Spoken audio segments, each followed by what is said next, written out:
Olá, caríssimos. Vamos fazer mais um estudo de modelos. Esse modelo também foi concebido num contexto de ecologia e eu já vou dar rapidamente uma interpretação alternativa para esse modelo. Eu vou fazer uma abordagem um pouquinho diferente, fazer uma abordagem parecida com o fim da aula de Volterra-Lotka, que eu fiz uma análise gráfica para olhar que tipo de trajetória que a gente tinha. Vou formular o problema sem dar nenhuma fórmula muito detalhada e depois eu vou mostrar para vocês uma fórmula concreta em que se usa para esse tipo de modelo. Esse é um modelo entre competição entre populações. Elas não estão na relação de presa-predador. São duas populações competindo pela mesma fonte de recursos. Então imagine duas espécies que comem a mesma coisa, precisam do mesmo território, do mesmo alimento e estão dividindo um território. Então estão dividindo a água, estão dividindo a comida, estão dividindo o espaço. O recurso disponível é finito, é limitado e as duas populações disputam pelo recurso. Elas não se atacam mutuamente. Uma não destrói a outra. O que acontece é a disputa pelo recurso. Então, eu disse, é um modelo que nasceu na ecologia, nasceu com esse contexto que eu acabei de descrever.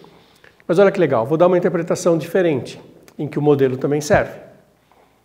Ao invés de você pensar que você tem duas populações e os recursos são limitados, pensa que você tem duas empresas e que ao invés de eu pensar nas populações como são os que consomem os recursos limitados, pensa que as populações são os recursos. Então você tem duas empresas, tem uma população e as empresas estão disputando clientes. É a mesma relação. A quantidade total de recursos é limitada, são aqueles clientes. Tem duas empresas disputando os clientes e elas não se agridem mutuamente, elas captam clientes. E as hipóteses e as análises são muito parecidas.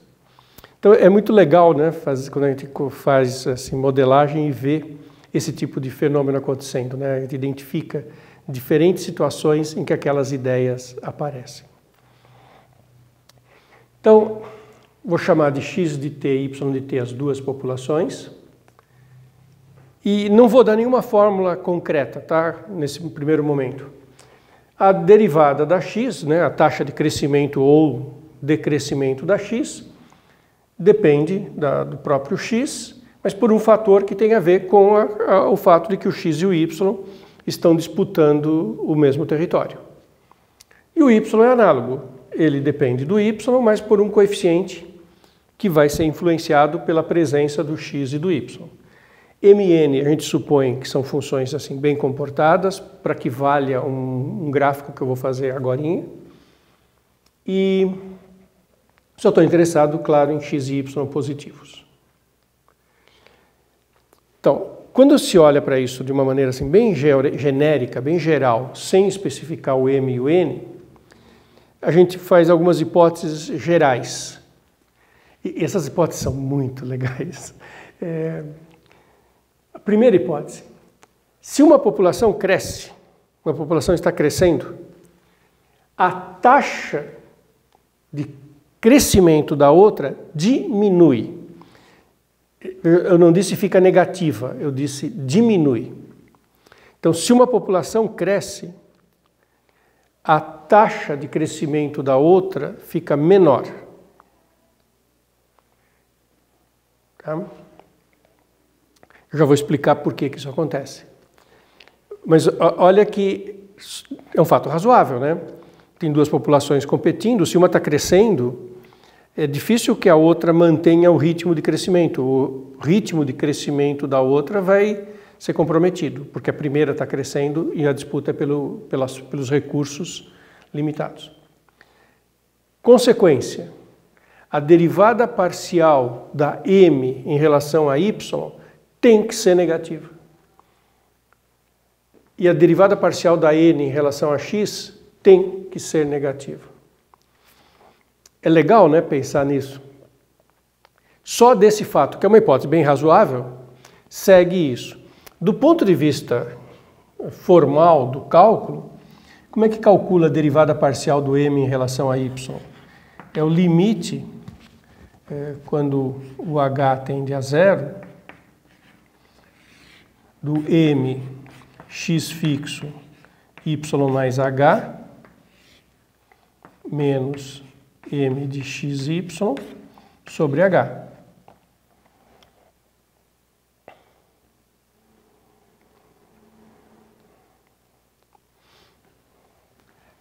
Agora, a hipótese é que se o y cresce, né, quando você faz o y crescer, vai de y para y mais h, a taxa é o m, tem que diminuir. Então, se o m diminui, o y aumentou, o m diminui, isso é negativo. Como isso é positivo, a derivada parcial, negativo com positivo, negativo, a derivada parcial é negativa. Então, necessariamente ocorre isso. Observa, quando isso ocorre, pode ser que, num primeiro momento, ainda, tá? M, aqui ficou difícil de ler, né? M ainda pode ser, opa, aqui que eu errei, pode ser positiva. X' positiva, mas M está diminuindo, porque a derivada em Y é negativa. Nessa direção ela está diminuindo. Tá? Essa é a primeira hipótese. A segunda hipótese. População grande é inibidora. Isso também é surpreendente, porque a gente fala assim, se uma população é grande, as duas não se reproduzem mais. Olha que interessante. Se x é maior do que k ou y é maior do que k, existe um k, que se o x ou y é maior do que k, ambos m e n são negativos. Ambos. Então, basta uma das populações crescer muito para que o m e o n fiquem negativos e as derivadas fiquem negativas e as populações parem de crescer. Porque os recursos são limitados. Se uma população qualquer ficou muito grande, não tem espaço para crescimento populacional, nem dela nem da outra. Porque ela dominou demais, né? Porque os recursos limitados, ela está tomando conta de tudo. Numa disputa por clientes, se uma empresa captou muitos clientes, já está com quase toda a população como seus clientes, vai ser difícil para qualquer uma das duas conquistar novos clientes, porque os clientes já estão todos cooptados. Estou imaginando, claro, que o cliente né, ele só é cliente de uma empresa. Bom, tem uma terceira hipótese. Que na ausência de uma população acontece o seguinte. A ausência, eu coloquei aqui, olha, o y0. O m é positivo para valor pequeno de x e negativo para valor muito grande de x. Isso quer dizer que se uma população não existe, a outra população vai aumentar se ela tiver com uma quantidade pequena. Vai diminuir se ela tiver com uma quantidade muito grande. Ou seja, ela vai tender para um equilíbrio, ela vai tender para uma população limite. E a mesma coisa a outra, se você elimina a espécie X, o Y cresce se ele for pequeno em quantidade e decresce se ele for grande, porque tem uma população limite para ele atingir. Então, só com essas hipóteses, eu vou fazer uma análise do que acontece. É muito interessante o que acontece. A gente vai olhar a seguinte coisa, eu vou chamar de μ, a seguinte curva.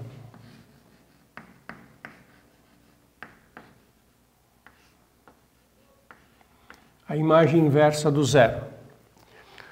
Todos os pontos em que a m vale zero. Por que a M é super bem comportada em termos de derivada? Na classe C1, vocês lembram, né? Derivada, ela é derivável com derivadas contínuas, né? As derivadas parciais existem e são contínuas.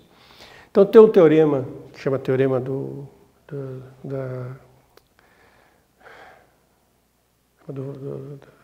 opa, fugiu o nome do teorema. Teorema das funções implícitas, que diz que esse conjunto M-1 de zero é uma curva bem comportada, é uma curva que se comporta bem.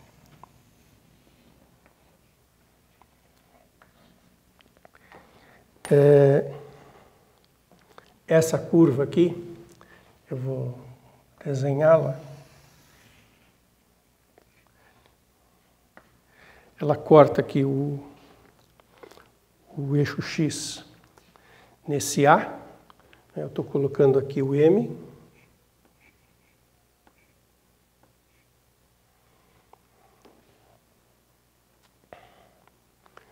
E uma das coisas que eu supus é que se não tem o Y, quer dizer, é esse eixo, o M é maior do que zero antes do A, menor do que zero depois do A. Então aqui no A é uma em que o M tem que ser zero. Por isso, isso aqui está na curva imagem inversa de zero. Nesse ponto, o M é zero. Tá?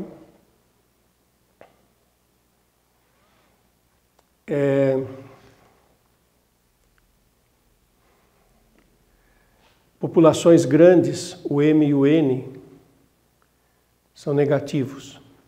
Então, para cá, o M é negativo.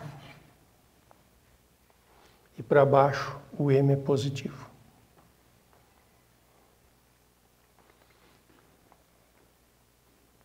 E agora eu vou fazer a mesma coisa para outra curva. Eu vou chamar a curva de gama.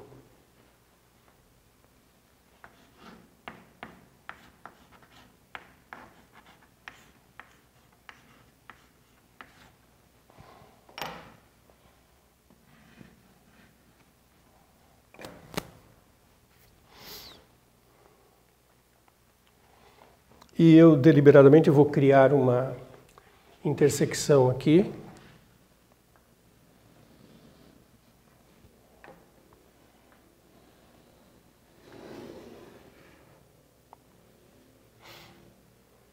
Esse ponto aqui é o B, é aquele que se não tiver X, então o N é positivo abaixo do B e negativo acima.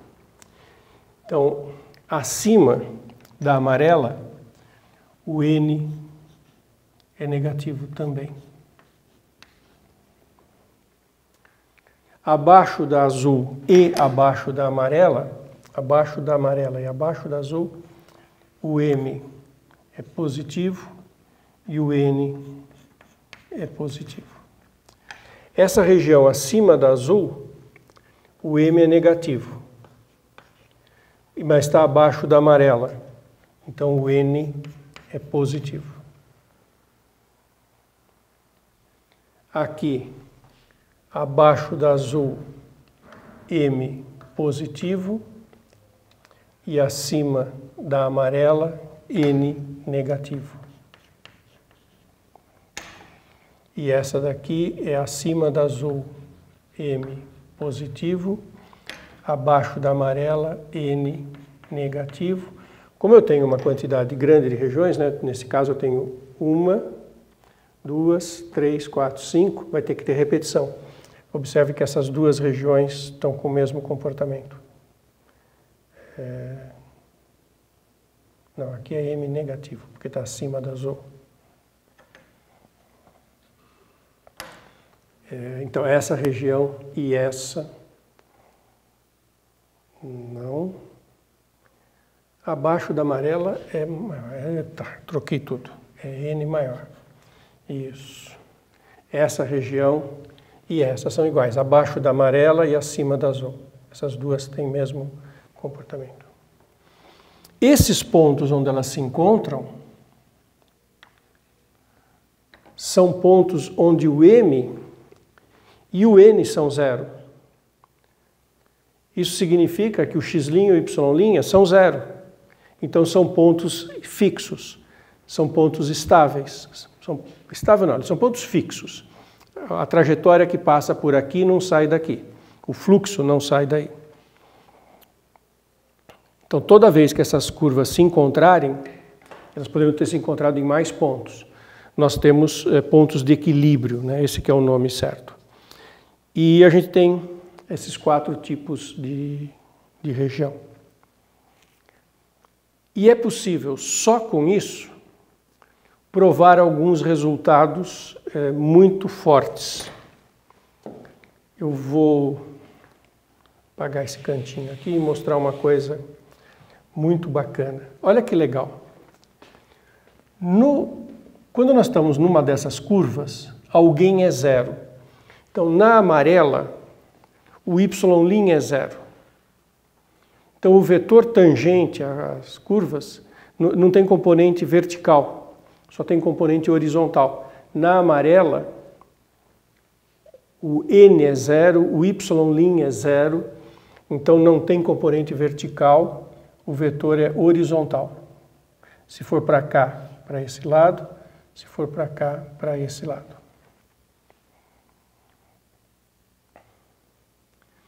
Na linha azul, o m é zero. Então o x' é zero. Quer dizer que o vetor velocidade, aqui o vetor tangente, não tem componente x. Então ele é vertical. E ele é vertical, se ele está lá para cima, ele é vertical para baixo. E se ele está aqui embaixo, ele é vertical para cima.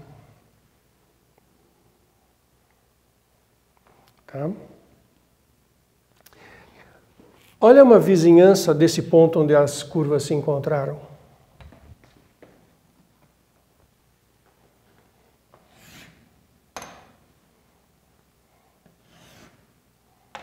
Esse ponto é um ponto estacionário. Pensa numa caixa aqui.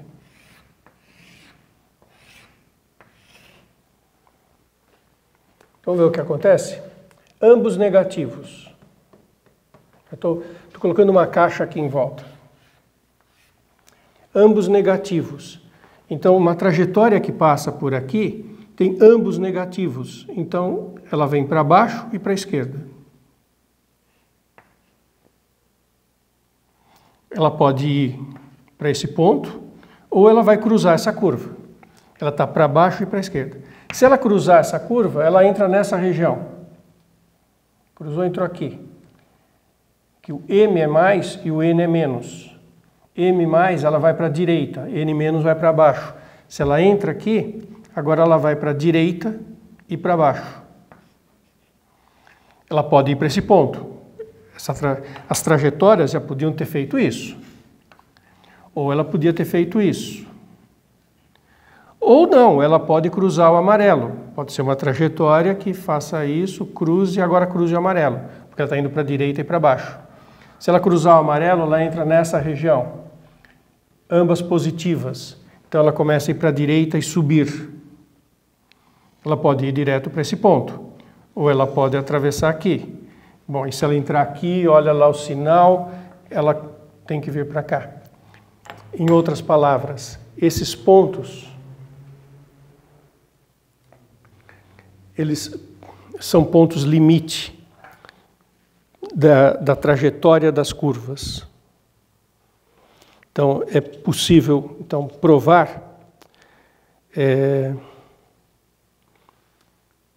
que o fluxo desse campo, dessa situação, sempre tende para um ponto de equilíbrio.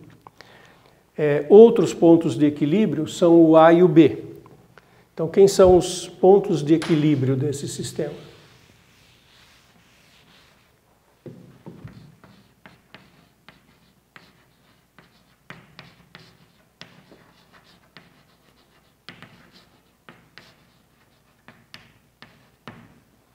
Um ponto de equilíbrio é o A0, outro ponto de equilíbrio é o 0B, que é a situação em que não tem uma das populações, e aí a população que isso resultou converge para a população limite dela, que é normal, né? Se uma população vai embora, não tem mais a disputa pelo recurso, que é limitado, aí só fica uma população e ela tende para a população que aquele recurso permite, e aí ela converge para a população de referência dela. E os outros pontos de equilíbrio são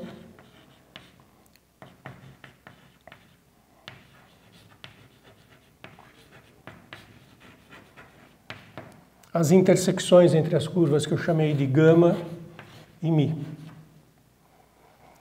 E é possível provar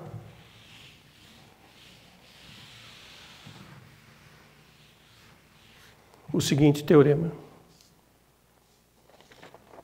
Bom, tem vários teoremas possíveis para provar. Você consegue definir o que é uma bacia de atração de um equilíbrio e provar que os pontos não saem da bacia de atração. Tem uma série de resultados. Mas o que nos interessa mesmo é o seguinte teorema. Se eu chamar de φ de t o fluxo deste campo, campo é aquele x' y'.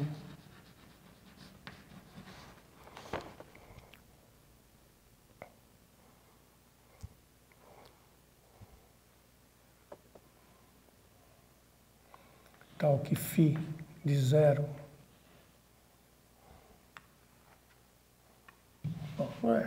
tem um instante inicial aqui dentro. O fluxo desse campo vale o seguinte: limite para t tendendo a infinito do φt de xy. Quer dizer, o fluxo começou no ponto xy e eu estou olhando no ponto t. Isso aqui é um ponto de equilíbrio.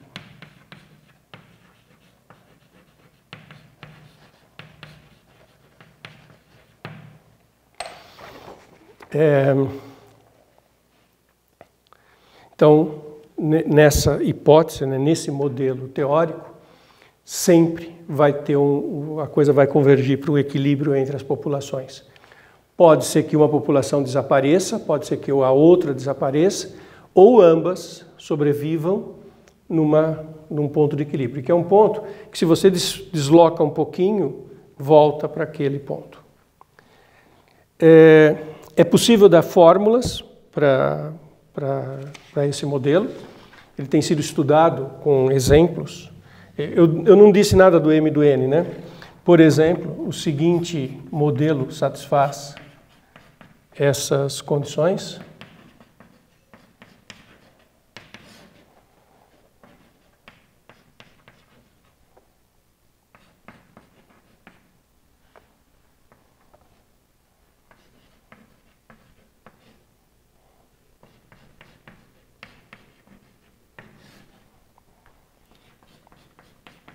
As populações agora eu estou chamando de N2, N1 e N2.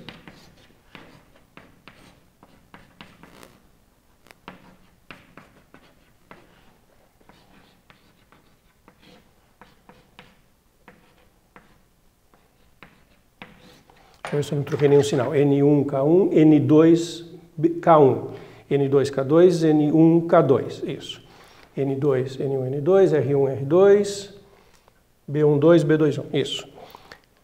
O que eu tenho aqui? As populações são N1 e N2, são constantes de proporcionalidade. K1 é a população limite da população 1, que é aquela que, se não tiver o outro, a população N1 vai tender para aquele valor. O K2 é a população limite da população N2, é o valor da população N2, é aquele valor que, se não tiver o N1, vai convergir para ele. E essas equações têm essas três propriedades que eu falei. Se você calcular a derivada parcial em relação à variável, vai dar negativa. Esse aqui é o M, né? Calcula a derivada parcial em relação ao N, ao Y. Você vai ver que tem um coeficiente aqui que é negativo. Quando uma população fica muito grande, isso vai para zero, isso fica negativo e aí não tem mais o crescimento. E qualquer outra assim. E tem o A e o B. Quando você tira uma, aí tem a população limite delas. Quer dizer, esse é um modelo com fórmulas que satisfaz as nossas hipóteses e que é usado para esse tipo de modelagem. Terminar contando uma anedota para vocês sobre previsões. Modelos a gente usa, muitas vezes faz previsões, né? Tem uma anedota que é clássica nesse contexto, nesse ambiente de pessoas que trabalham com modelagem e fazem previsões, que é a seguinte, que com frequência, quanto melhor a previsão, é mais difícil dela se realizar, que as previsões muito bem feitas não se realizam. A primeira vez que eu vi esse comentário anedótico, é um comentário bem humorado, né? Era alguém dizendo que o Marx tinha feito previsões muito precisas, muito boas, sobre as crises que o capitalismo iria enfrentar no século XX. E não aconteceram as crises que o Marx previu. E por quê? Por que quando a previsão é boa ela não acontece? Porque os atores, se a previsão é boa, os atores prestam atenção nela e eles mudam as condições. Então, por exemplo, essa daqui, esse é um modelo com certas condições. Imagine que a gente olha e alguém me fala, olha, a sua população vai diminuir, vai zerar. Ah, bom, então eu vou tomar providências, vou ser mais agressivo. E aí deixa de ser esse modelo, né? Porque muitas vezes quando o modelo permite uma previsão e alguém não gosta da previsão, ele muda, né? Os atores mudam de postura. E aí precisa refazer o modelo. Mas isso é muito bonito, né? Eu acho essa piada, esse comentário bem-humorado, não é uma piada, né? Eu acho esse comentário bem-humorado muito, muito saboroso e muito profundo. Tem muita coisa para se pensar nessa frase. Legal?